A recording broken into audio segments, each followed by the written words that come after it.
She saved his life, but by dawn, the world would call it a kidnapping. It was the ultimate paradox of loyalty. The act of preserving the most dangerous man in the city would nearly cost Nia her freedom, her reputation, and her future.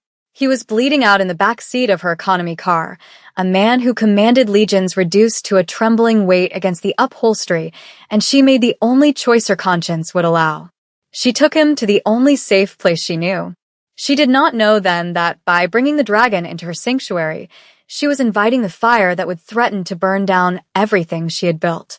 The cameras would capture the departure, the whispers would fill the vacuum of silence, and by the time the sun rose, the narrative would spin out of her control. She helped, but it almost cost her everything. Before we unravel the long, terrifying night that changed everything for Nia and her enigmatic employer, take a moment to pause. We are building a community of story lovers here. Scroll down to the comment section right now and tell us where you're watching from today. Is it a quiet evening at home? Or are you on a break at work? Let us know, and make sure you have subscribed to the channel to never miss a story like this. Now, let's turn the clock back 12 hours, before the blood, before the fear, to a moment when the night was still young and the biggest concern was a stain on a silk tablecloth. The evening began at 7 p.m. with the polite, suffocating murmur of high society. The gala was held in the cavernous ballroom of the St. Regis, a venue that smelled of lilies and old money. Nia stood near the periphery, her posture perfect, her expression neutral. As the personal assistant to Daehyun, the CEO of Ryung Corp and the rumored head of the city's most formidable syndicate, her job was to be invisible until she was necessary. She wore a simple black dress, professional and unassuming, designed to blend into the shadows while he commanded the light. Her eyes, however, never stopped moving. She scanned the room, tracking the movement of waiters, the whispers of rivals, and the subtle shifts in Daehyun's body language. He stood in the center of a circle of investors, a glass of scotch untouched in his hand. He looked like a statue carved from marble and ice, his face unreadable, his suit tailored to an impossible sharpness. To the room, he was a predator in a cage of his own making. To Nia, he was a man who looked exhausted, his shoulders carrying a tension that only she, after 3 years of managing his life, could perceive. The air in the ballroom was cold, artificially chilled to preserve the elaborate ice sculptures and the heavy makeup of the socialites, but Nia felt a bead of sweat trace the line of her spine. She checked her phone. 7:42 p.m. The schedule was tight. He was supposed to leave in 18 minutes. She watched him nod at a senator, a gesture that was dismissive yet polite enough to avoid insult. It was a delicate dance of power. Nia adjusted her glasses, her stomach tightening with a vague, undefined anxiety. Usually, these events were routine, a parade of handshakes and hollow compliments, but tonight felt different. There was a static charge in the atmosphere, a heaviness that pressed against her chest. She watched a man in a waiter's uniform linger too long near the exits. She saw Daehyun's eyes flicker toward the mezzanine, his jaw tightening. He knew. Whatever was happening, he was already calculating the angles. Nia took a step forward, ready to intervene, to pull him away with a fictitious phone call, but he caught her eye. It was a microscopic shake of the head. "Stay back." She froze, her heart hammering against her ribs, forced to obey the silent command of a man who thought he could outmaneuver fate. By 9:15 p.m., the carefully orchestrated elegance of the evening had unraveled into chaos, though the guests inside the ballroom remained blissfully unaware. Nia had been waiting by the service entrance, the designated extraction point, tapping her heel against the concrete. The alleyway was dim, illuminated only by the sickly yellow buzz of a street lamp and the glow of the city's skyline in the distance. The silence here was heavy, filled with the distant hum of traffic and the scurrying of rats near the dumpsters. She checked her watch again. He was late. Daehyun was never late. Punctuality was not just a preference for him, it was a mechanism of control. If he said he would be at the car at 9:10, he would be there at 9:10. The delay was a siren screaming in her mind. Her thumb hovered over the security protocol button on her phone, a direct line to his head of security, but hesitation paralyzed her. If she called it in and she was wrong, she would look incompetent. If she didn't call it in and she was right, he could be dead. The sound of a heavy metal door crashing open shattered her internal debate. Nia flinched, stepping back into the shadows of the brick wall, her breath catching in her throat. Dae-hyun stumbled out of the service exit, his movements jerky and uncoordinated. He was not the marble statue anymore. He was a man fighting to stay upright. One hand was pressed violently against his side, his fingers clutching the fabric of his white dress shirt, which was now blooming with a dark, terrifying crimson stain. He didn't look at her. He looked at the pavement, gasping for air, his legs buckling. Nia moved before she thought. The paralysis vanished, replaced by a surge of adrenaline that made her hands shake, but her mind crystal clear. She rushed to him, catching his weight just as his knees gave out. He was heavy, a solid mass of muscle and bone that threatened to drag them both to the dirty ground. She smelled it immediately, the metallic, copper tang of fresh blood mixed with his expensive sandalwood cologne. It was a nauseating cocktail of luxury and violence. Dae-hyun looked up at her, his eyes glassy and unfocused, sweat beading on his pale forehead. He gripped her arm, his fingers digging into her skin with bruising force. No hospitals, he wheezed, the words wet and strained. No police, Nia's mind raced. The protocol dictated that she drive him to the private clinic on the west side, a facility on the payroll, but as she looked at him, she saw the terror in his eyes. He wasn't just wounded, he was hunted. If they went to the clinic, whoever did this would be waiting. The realization hit her like a physical blow.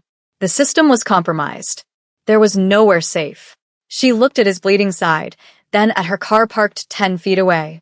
It was a humble Honda Civic, invisible, unassuming. It was the last place anyone would look for a Mafia Don. Okay, she whispered, the gravity of her decision settling in her stomach like a stone. Okay, I've got you. She wasn't his assistant anymore. She was his lifeline. Getting him into the vehicle was a physical ordeal that felt like it lasted hours, though the dashboard clock insisted it was only 9:48 p.m. Nia had to drape his arm over her shoulder, bearing the brunt of his weight as she half-dragged, half-carried him toward the passenger side.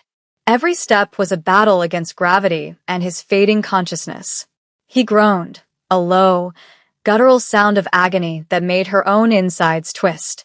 She fumbled with the keys, her fingers slippery with his blood. It was on her hands, on the sleeve of her dress, a stark, undeniable evidence of the line she was crossing. When she finally maneuvered him into the seat and reclined it back, he looked small. The powerful CEO was reduced to a broken man in a budget sedan. She slammed the door, the sound echoing like a gunshot in the quiet alley, and ran to the driver's side. Her heart was beating a frantic rhythm against her ribs, a drumline of panic. Start the car. Just start the car. As she pulled out of the alley, the city transformed. It was no longer the metropolis she knew. It was a labyrinth of threats. Every pair of headlights in the rearview mirror became a potential assassin. Every red light was a trap waiting to spring. Nia drove with a white-knuckled grip on the steering wheel, her eyes darting between the road and Dae-hyun's pale face. He was drifting in and out of consciousness, muttering in Korean, his hand still clamped over his wound. She needed to get him off the streets. She needed supplies.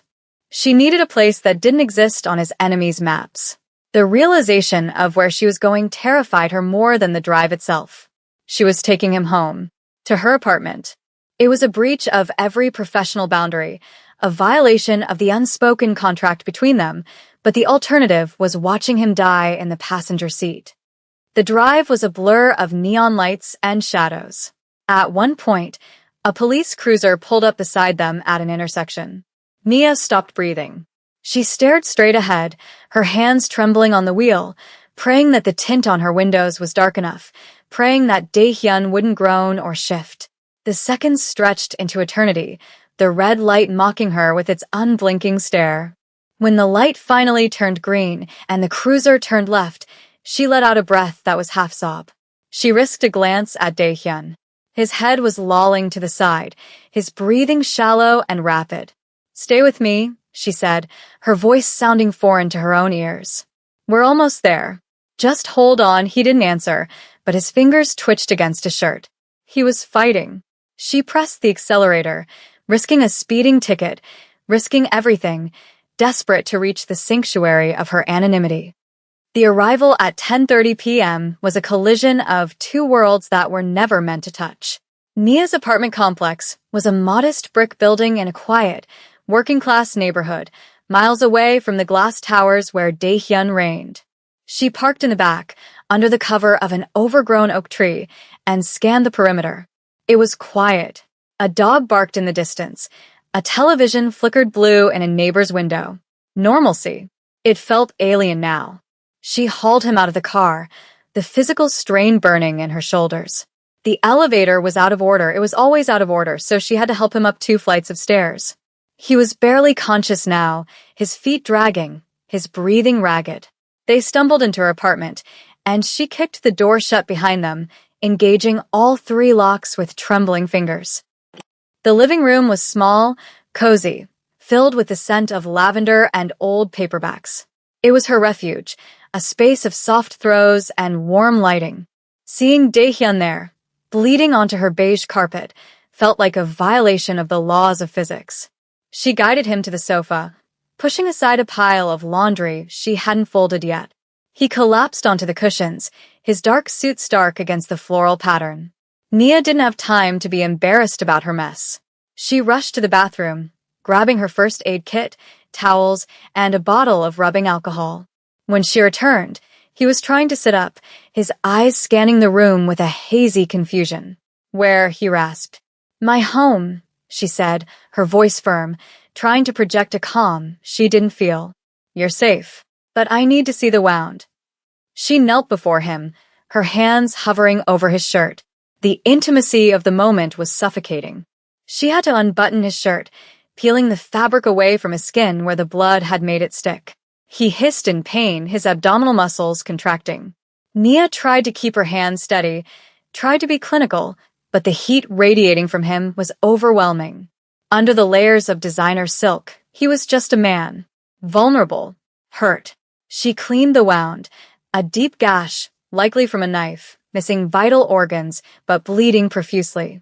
He watched her face as she worked, his dark eyes lucid for a moment, studying her with an intensity that made her cheeks burn. There was no barrier of desk or title between them now, just the raw reality of flesh and blood. She packed the wound, binding it tight with gauze, her fingers brushing against his warm skin. "I'm sorry," she whispered as he flinched. "I have to stop the bleeding." He reached out, his hand covering hers for a brief second. It was a touch of gratitude, or perhaps desperation, but it sent a shockwave through her. "Thank you," he murmured, before his eyes rolled back and he slumped against the cushions. The hours between midnight and dawn were the longest of Nia's life. It was 1 a.m., and the apartment was silent save for the hum of the refrigerator and the rhythmic, labored breathing of the man on her couch. She had changed out of her blood-stained dress into sweatpants and a t-shirt, scrubbing her skin until it was raw, trying to wash away the metallic smell of the night. She sat in the armchair opposite him, a kitchen knife resting on the side table, her phone in her lap. She was the silent guardian, watching over a fallen king. Every creak of the floorboards made her jump.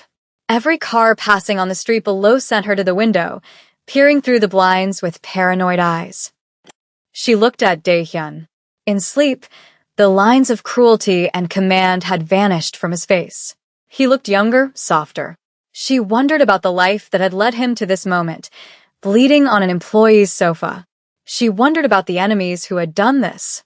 And then, the cold dread of reality set in. What would happen when the sun came up? She hadn't taken him to the hospital. She had disappeared with him, to the outside world, to his security team, to his rivals. What did this look like? Did it look like a rescue? Or did it look like a kidnapping? The optics were a disaster. A lower-level employee vanishing with the CEO on the night of an attack. Nia buried her face in her hands. She had acted on instinct, on a moral imperative to save a life, but the social and professional consequences were beginning to take shape in the dark. If he died on her couch, she would be charged with manslaughter.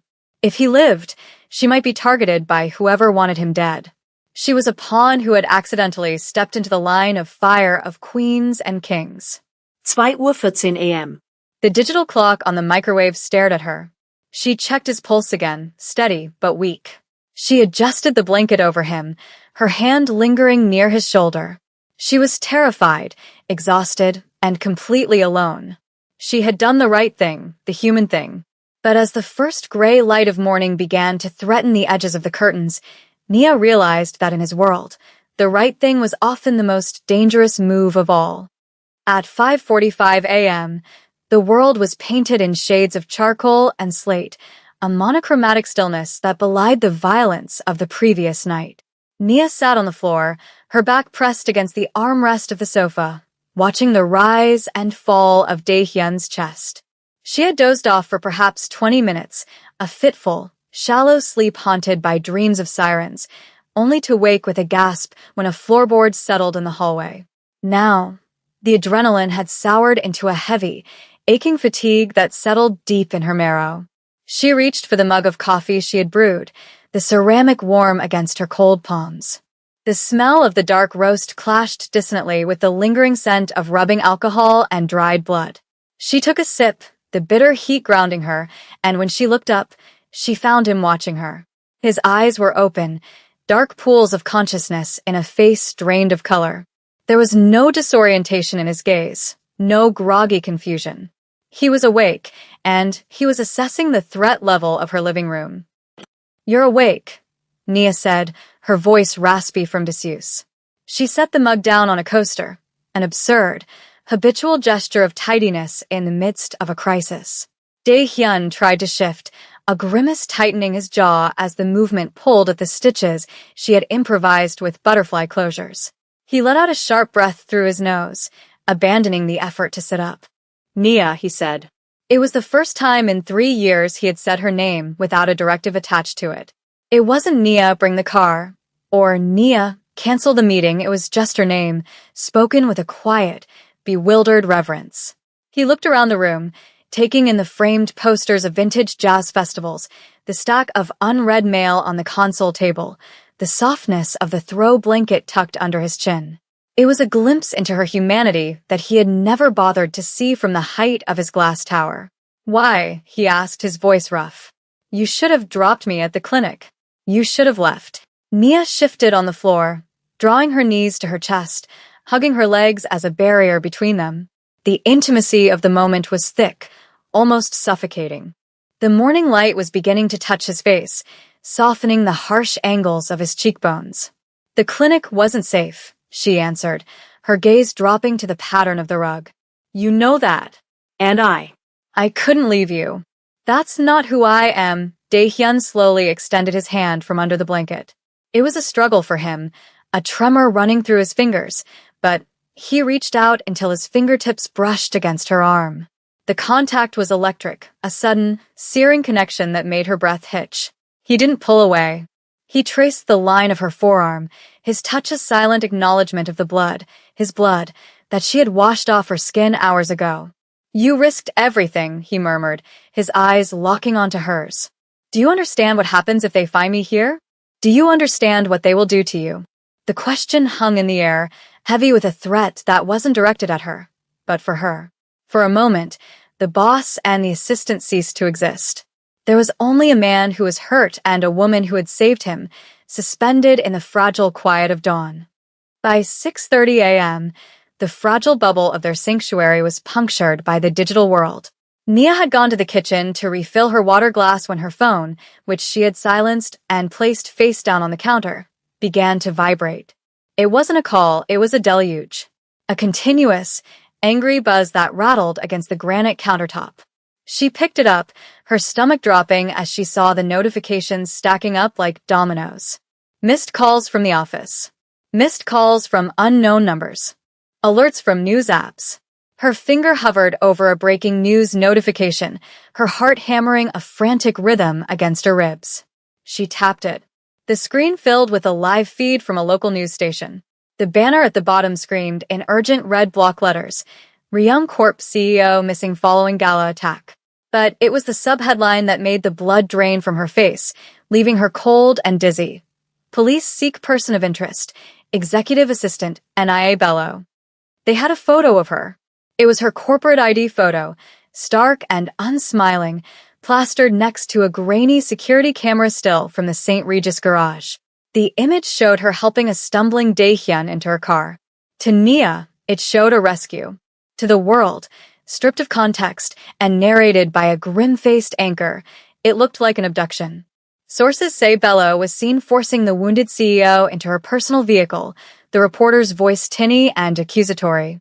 Authorities are concerned for Mr. Kim's safety, citing recent internal disputes at Ryung Corporation. We are treating this as a potential kidnapping. Nia dropped the phone. It clattered onto the floor, the screen cracking, a spiderweb fracture over her own face.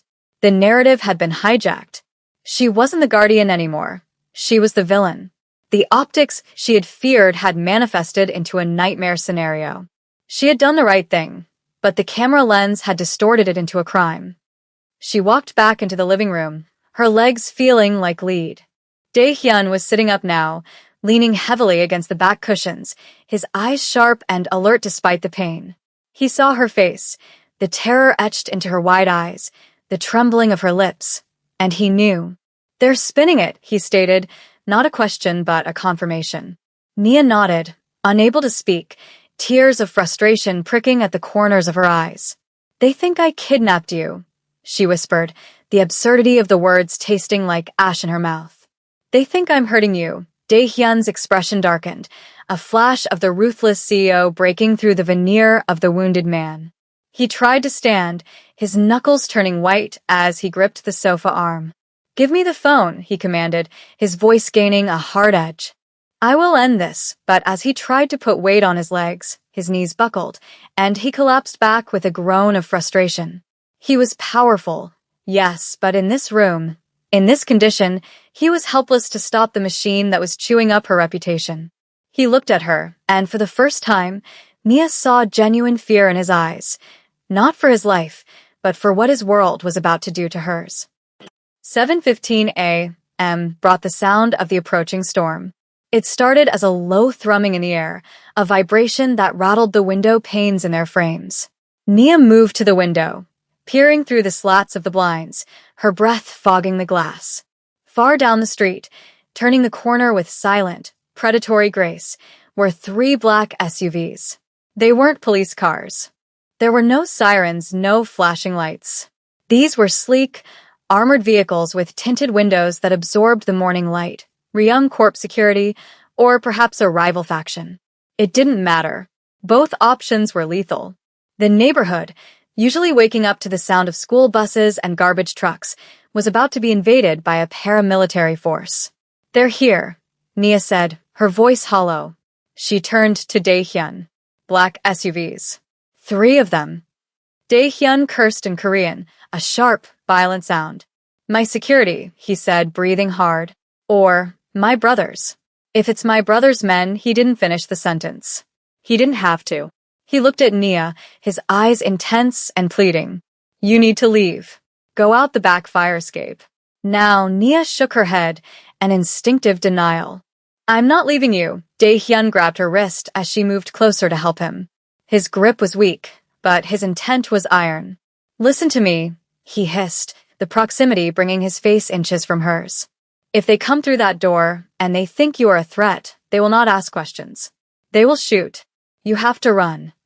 "No," Nia said, pulling her hand away, but staying planted.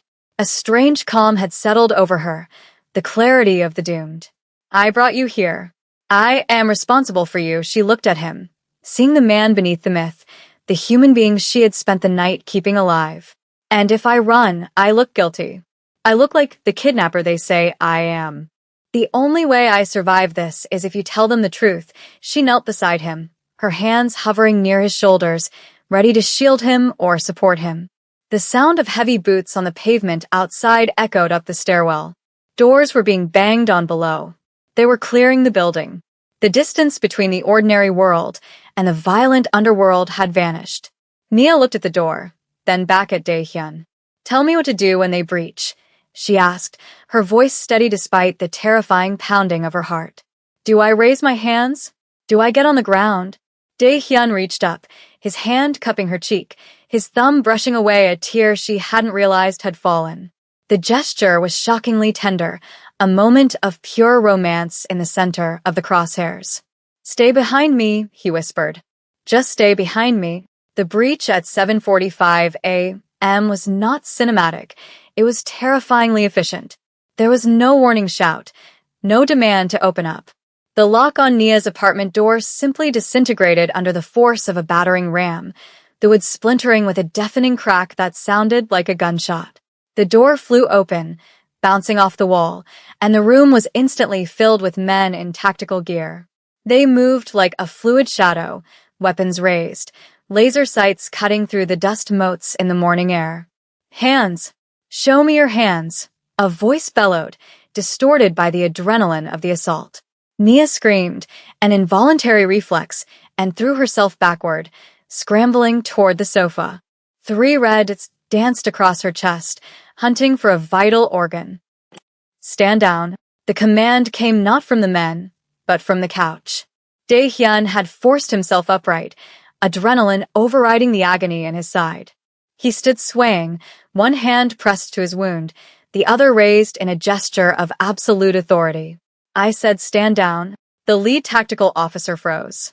The barrel of his rifle, which had been leveling at Nia's head, lowered an inch. The silence that followed was heavy, vibrating with the potential for death. The officer, a massive man with a scar running through his eyebrow, lifted his visor. It was Kenji, the head of Dae-hyun's personal guard. He looked from his boss, bleeding and pale, to Nia, who was pressed against the wall, shaking violently. Sir, Kenji said, his voice confused, his weapon still at the low ready. We have the target. The extraction team is. She is not a target, Dae-hyun snarled, the ferocity of his tone making him look 10 feet tall despite his injury. He took a stumbling step forward, placing his body between the gunman and Nia.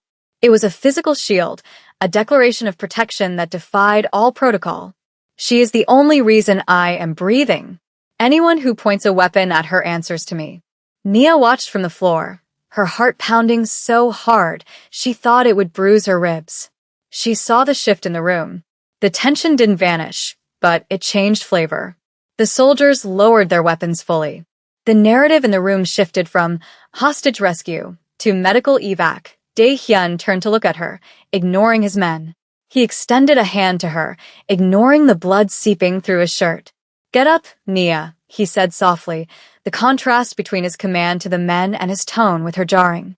You're safe, she took his hand, her legs trembling as she rose. She wasn't just an employee anymore. In the eyes of everyone in that room, she had just become untouchable. The aftermath was a blur of controlled chaos, but the resolution, when it came, was quiet. It was 9 a.m. They were in the back of one of the armored SUVs, speeding away from her apartment, away from her old life. A medic was working on Dae-hyun's side, but Dae-hyun's attention was entirely on Nia. She sat on the opposite bench seat, wrapped in a thermal blanket, staring out the darkened window at the city passing by. She felt hollowed out, the adrenaline crash leaving her numb. Her phone had been recovered and replaced. The PR team was already issuing statements, correcting the narrative, painting her as the hero she was. But the public vindication mattered less than the silence in the car. I will fix the apartment, Dae-hyun said, his voice low, cutting through the hum of the tires. The door, the carpet, everything. Nia looked at him. He was cleaned up slightly, and 4-line running into his arm, but his eyes were the same ones that had watched her from the sofa. It's just an apartment, she said quietly. It was a home, he corrected. You brought me into your home. He leaned forward, wincing slightly, closing the distance between them. The medic pretended to be busy with a gauge. Dae-hyun took her hand, his thumb rubbing over her knuckles. It wasn't a handshake. It was a promise. You saved my life, Nia. But you lost your anonymity. You can't go back to how it was. I know, she whispered. The fear of the future was there, but it was different now. She wasn't facing it alone. Then we go forward, he said. Together. He didn't let go of her hand. As the car turned toward the secure estate that would be their temporary fortress, Nia realized the irony was complete. She had almost lost everything by doing the right thing. But as she looked at the man holding her hand, a man who looked at her with a mixture of awe and possession, she realized she had gained something she never dared to want. She had walked into the fire, and she hadn't just survived. She had tamed the dragon. And for the first time in 12 hours, she exhaled.